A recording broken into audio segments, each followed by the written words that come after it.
Welcome back to the Deep Dive. Today we are continuing our journey through the Kaizen Made Easy series, and specifically, we're digging into the work of Mark Forkun in his book, Gemba Ikigai Leading to Serve. Yeah, it's great to be back. And we've spent the last few sessions, building the foundation, looking at self-reflection, looking at team dynamics, really the people side of the equation. But today we are sort of shifting gears. We are entering the section of the book titled Leading Through Problem Solving. Right. This is where the philosophy actually hits the factory floor, so to speak. We're moving from how to be to how to do. It gets a lot more gritty here. It definitely gets gritty. And we are tackling habit 12 today. The title alone is interesting. It's the habit of focusing on facts and foxes. But before we get to the wildlife management portion of the show, I really want to start with a statement Forkun makes right at the beginning of this chapter. Oh, I have a feeling I know exactly which line you're going to bring up. It's a statement that, quite frankly, I think might offend a few listeners. It certainly pulled me up short when I read it. Let's hear it. He writes, and I quote, "Leaders cannot have opinions." Yeah, it is a bit of a slap in the face to the traditional management style, isn't it? It's more than a slap. I mean, it feels completely counterintuitive to how we hire and promote people in the corporate world. Think about it. If you are a CEO or a senior manager, aren't you paid specifically for your opinion? Right, for your judgment. Exactly. You're paid for your gut instinct, your vision, your 20 years of experience telling you which way the wind is blowing. So if Forkun says no opinions, are we just supposed to turn leaders into flowchart-following robots? I get that. That is the immediate fear, right? That we are somehow removing the human element or the art of leadership. Yeah. But we need to look at how Forkun defines opinion in the context of a lean organization or a Toyota production system environment. Okay, break that down for us. He isn't saying leaders shouldn't have a vision. He is distinguishing between subjective opinion and objective reality. So where is the line? When does an opinion actually become dangerous? It becomes dangerous when it overrides policy or data. Forkun argues that in a lot of organizations, an opinion, even from a very experienced leader, is really often just a cover for ego. A cover for ego. Yeah. It's a way of saying, I prefer doing it this way, regardless of what the standard operating procedure says, or regardless of what the actual current data is showing us. I see. So it introduces variability into the system. Exactly. And variability is the ultimate enemy of quality. If you have a leader who makes decisions based on their mood or their gut feeling that particular day, the team cannot predict the outcome. The standard keeps moving on them. Which is incredibly frustrating for a team. Oh, it destroys morale. Yeah. So Forkun establishes a very strict hierarchy for decision-making that clarifies this. A hierarchy, like a decision tree. Yes, Yeah. exactly like that. At the very top is policy. If there is a rule or a standard, you follow it, period. No exceptions. No exceptions. Even the CEO follows it. That is the bedrock of the culture. Now, if there is no policy for a specific situation, then you look at the data, the facts. You make a decision based strictly on evidence. Okay, policy first, then data. What if you don't have either? Only if there is no policy and no data do you move to expediency or judgment. But opinion, the idea of, I think we should do this just because I say so or because I feel like it, that is essentially outlawed. Let's apply this to a real scenario for the listener, because in a vacuum, follow the policies sounds very easy, but in the real world, there's always pressure. Always. Forkun uses a case study of a very experienced manager who is facing a shipping deadline. I think this story really brings that whole ego versus facts conflict to life. Right. This is the classic end-of-month crush. Every manufacturing or sales listener knows this feeling. The panic. Total panic. So the manager has a product on the line. It's mostly fine, but there's a quality question mark. It doesn't quite meet the strict specification. Now, the quality policy clearly says do not ship. But this manager has been there for 20 years. Exactly. He knows the client. He knows the product history, so his opinion kicks in. He says, it'll be fine. The client really needs it today. I will make the call and ship it. And usually in most companies, that manager is applauded for being decisive, for getting it done and saving the account. We write business school case studies about how heroic that kind of action is. In a traditional company, yes, he's the hero. In a lean company, that manager just broke the entire system. How so, though? I mean, playing devil's advocate, if the client gets the product and doesn't complain, isn't that a win for the business? Short term, maybe. You hit your monthly number. But think about the signal it sends to the workforce. The leader just demonstrated, in real time, that the quality policy is optional. Wow. Yeah. It signals that what the boss feels is more important than the agreed-upon standard. So next time, a junior operator might see a defect on the line and think, well, the boss shipped the last one that was out of spec, so I guess this one is fine too. You've just eroded the entire quality culture with one decisive moment. You have introduced chaos. Precisely. It breeds mediocrity across the board.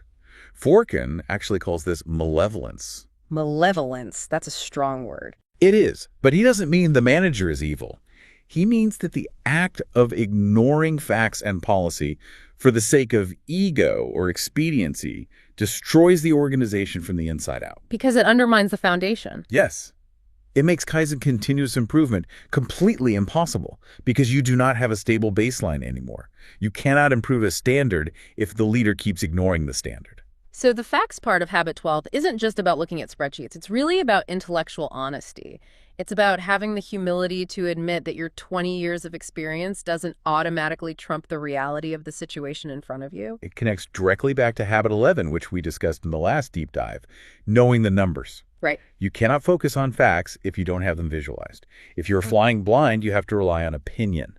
So step one is always getting the data visible so you don't have to guess. Which brings us nicely to the second half of this habit. We have dealt with the facts, now we have to deal with the foxes. The fun part. And this metaphor, honestly, I think this is where most of us live our daily work lives. The metaphor comes from an old proverb. If you chase two rabbits, you catch neither. Which is a very polite, folksy way of saying multitasking is a complete myth. It is. But I feel like in the modern workplace, for the listeners out there, we aren't just chasing two rabbits. We're chasing a herd of them. We're chasing 50 rabbits a day. It's deeper than just multitasking, too. It is about strategic focus. In this framework, the fox represents the single most critical objective for the business. What? It is the big game, the thing that actually feeds a village and keeps the lights on. And the rabbits? The rabbits are the distractions. They are the 20 other minor problems, the endless emails, the nice-to-have side projects that pop up every single day. The problem I see is that the rabbits look like work. They feel like real work. Oh, they are incredibly seductive. Catching a rabbit gives you a little dopamine hit. Oh, I cleared my inbox. Exactly. Or, oh, I fixed that minor scheduling issue in the cafeteria. You feel busy. You feel very productive. But Forkin's main point is that while you were busy chasing those rabbits, the fox, your actual strategic goal, got away. And the village starves. Correct. Leaders often deceive themselves into thinking they're these high performers who can do it all. They say, I will catch the fox and I'll catch 5 rabbits before lunch. But the physics of business just doesn't work that way. It doesn't. The energy required to catch the fox is immense, and every single rabbit you chase saps that energy. There is a case study in the book that perfectly illustrates the true cost of this rabbit hunting. It's the story of the Lock and Hinge production facility.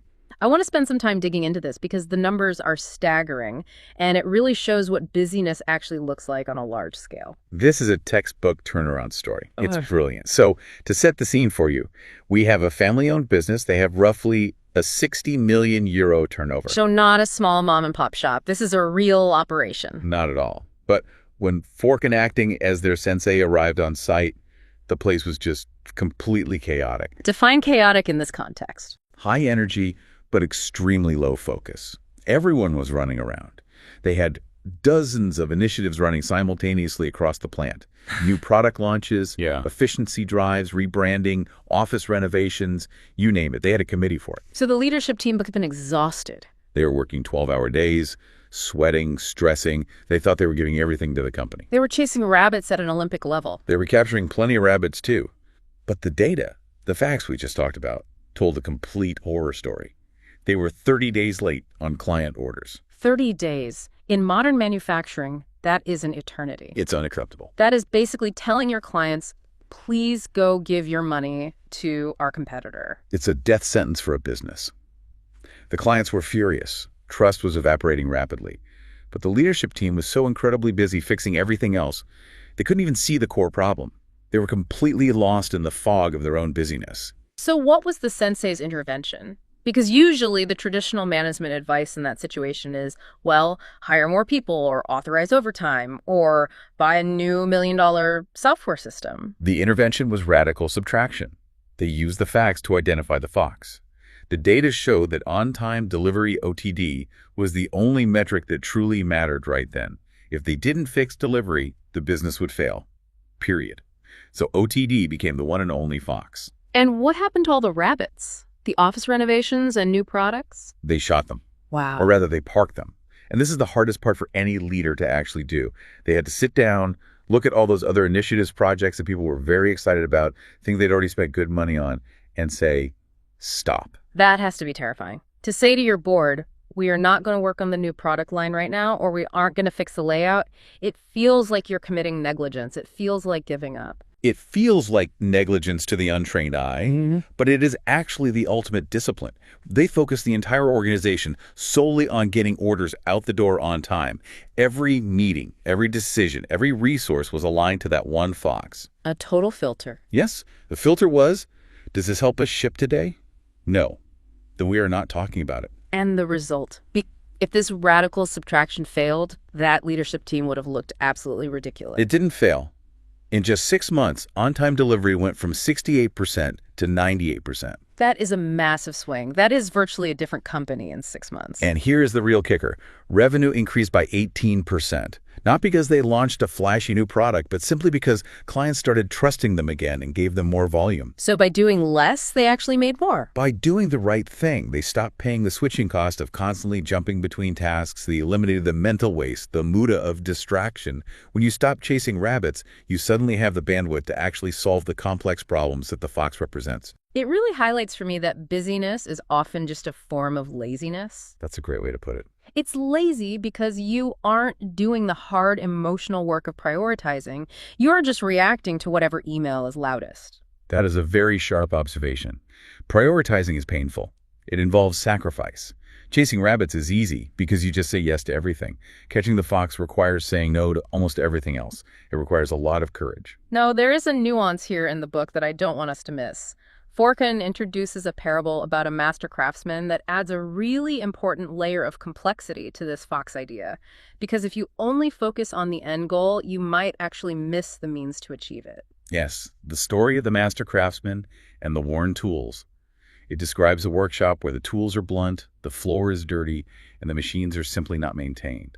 The workers are frantic, working as hard as they possibly can just to meet the daily quota. It's the classic, I'm too busy sawing to sharpen the saw. Exactly. In the context of Habit 12, the fox might be that production target.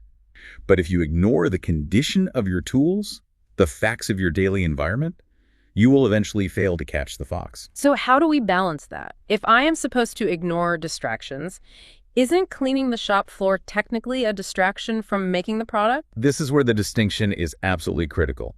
Maintenance isn't a rabbit. Maintenance is part of the hunt. Oh, I like that. If the facts shows that machine downtime is causing your delivery delays, then fixing the machine is the fox. Ah, I see. So you cannot let the definition of the fox be so narrow that you ignore the foundational elements required to actually catch it. Correct. The leader's job is to ensure the trap is working. You don't ignore the basic standard work, 5S, routine maintenance in pursuit of the goal. Those basics are the vehicle that gets you to the goal. That makes perfect sense. Ignoring them because you're too busy is, again, relying on your opinion. Saying, oh, it'll be fine, we can push this machine one more day without oil. Rather than looking at the facts, which say a dull saw cuts slower and breaks more often. It seems like this entire habit, from top to bottom, is about stripping away the noise. Whether it is the noise of your own ego and opinions, or the noise of daily organizational distractions. It's about clarity, radical clarity, and using that clarity to serve the team. If the leader is running around chasing rabbits, the team is confused and anxious. If the leader is calmly focused on the fox, the team has clear direction and purpose. So let's bring this down to the listener right now. Most of the people listening aren't running 60 million euro factories. They might be managing a software development team or a marketing department or maybe just their own personal workload. How do you apply facts and foxes on a Monday morning? I think there are two very practical audits you can do right away. The first is what I call the fox audit. Walk us through the fox audit. Sit down and look at your current priority list. If you have more than 3 items on it, you are chasing rabbits. Ideally, you should have one major strategic driver. Ask yourself, what is the one thing that, if I solved it today, would make everything else easier or completely unnecessary? That sounds a lot like the one thing concept. It's very similar. Once you identify that fox, you have to look at your calendar. This is the hard part. How much time are you actually spending on the fox versus the rabbits? The calendar never lies. Exactly. Yeah. If you say your priority is growth, but you spend 80% of your week in status meetings about administrative issues, you are not hunting. You are just hiking. And you need to be willing to park those administrative rabbits. That seems to be the scary part for most managers. Yes. And park is the operative word. You aren't saying they will never happen. You aren't burning them. You are sequencing them. You say, I will catch the fox first. Then maybe this rabbit becomes the next fox. But you cannot do them all at once. Okay, so that covers the foxes. What about the facts versus opinions side? How do we catch ourselves making opinion-based decisions? That requires the fact check. It is a deliberate moment of pause. When you are about to make a decision, whether that's approving a budget, hiring someone, or changing a product roadmap stop, ask yourself, what evidence do I have for this decision? And if the answer is, well, I just feel like it's the right move, Then you stop immediately. You go find the policy. You go find the data. And if you are in a leadership position and there is no policy and no data, your job isn't to just guess based on your 20 years of experience. Your job is to create the experiment that yields the data. that is a phenomenal framing. Don't guess, run a test. Exactly. That transforms a dangerous opinion into a scientific hypothesis. In science, a hypothesis is fine because you test it. In business, an opinion is often treated as absolute truth from day one, which is where the danger lies. I really want to circle back to the element of human nature in all of this. We touched on it earlier with the ego. It takes a massive amount of humility to operate this way, to stand in front of your team and say, I don't know, let's look at the data. It does. It requires admitting that you are not a magician. Leaders often want to be the hero who saves the day with a brilliant, spur-of-the-moment insight. But Habit 12 asks you to be a servant leader. You serve the team by providing stability based on facts, not drama based on your gut. It reminds me strongly of Habit 1, Hansei. Self-reflection. You have to reflect enough to realize, wait, I am the bottleneck here because I keep changing my mind based on my mood. Or, I am the distraction because I keep throwing rabbits at my team. Honestly, leaders are often the biggest source of rabbits in any company. Oh, absolutely. The casual drive-by ideas. Right. Hey, can you just look into this new software? Hey, what about this marketing idea I had in the shower? Every single one of those casual comments from a boss is a rabbit that the team drops everything to start chasing. That is a painful realization for anyone managing people. The leader thinks they're being innovative and dynamic, but the team just feels whipped around and exhausted. And the data will show it. If you look at your cycle times or your project completion rates, you will see the severe impact of that distraction. That is why you always go back to the facts. The numbers do not lie about whether you are catching the fox or not. So the challenge for you, the listener, this week is pretty direct. It is. Ask yourself honestly, are you tired because you have been hunting the fox? Or are you tired because you have been running in circles chasing rabbits? That is the ultimate question. Are you busy or are you actually effective? And remember, don't answer that question with your opinion. Answer it with your data. That is some tough love from the deep dive today, but I think that is exactly what makes this Genba Ikigai framework so powerful for organizations. It doesn't let you hide behind your title. No, it demands absolute integrity to the process. We have thoroughly smashed the idol of the gut-feeling leader today, and we've hopefully saved a few business villages by focusing on the fox. But once we have that focus, once we have the stability and the facts in place, how do we actually move the needle forward? How do we climb the mountain? That is exactly where we go next. Habit 13. The habit of climbing the mountain. This is where we get into the real engine of Kaizen, which is PDCA. Plan, do, check, act. It is moving from stop the bleeding to let's go win the championship. Exactly. Stability first, then continuous growth. Yeah. You cannot climb the mountain if you are still tripping over 50 rabbits down in the valley. I am really looking forward to that discussion. As always, these concepts are dense, and sometimes just hearing about them on audio isn't quite enough to grasp the mechanics. If you want to see what these visual management boards look like or how to practically map out your fox in your data, go check out the Kaizen Made Easy YouTube channel.